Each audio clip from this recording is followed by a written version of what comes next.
ketua tunjukkan saudara ketua meminyak sampan ketua kemarin dah ketua naikkan, tak sempat ketua video kan. Sekarang ketua tunjukkan ketua meminyak sampan ketua dengan passwordnya apa, tentulah you password tambahannya. Bukan senang nak jadi senang wak, itu pula kadang tu ini doh.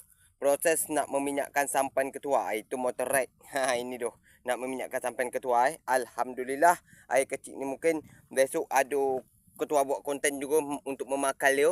Lepas dia balik, ketua pakal dia dan didamukan, digalu buat ni yang bocor-bocor tu, kita anu balik.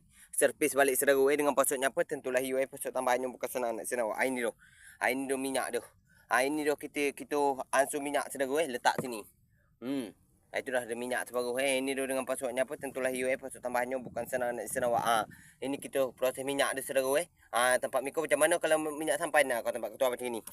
Begini. Dia ambil celup kat sini. Di minyak. Lama tak di minyak dah saudara. Sampai ke sana tukar minyak. Macam inilah proses minyak dia saudara. Ini. Kalau minyak sampan tempat ketua. Itu ajalah informasi hari ni lagi ketua Sekian terima kasih saudara pagi ni. Semoga Miko sehat selalu, mudah rezeki Miko, lancar segala usaha Miko. Wassalamualaikum warahmatullahi wabarakatuh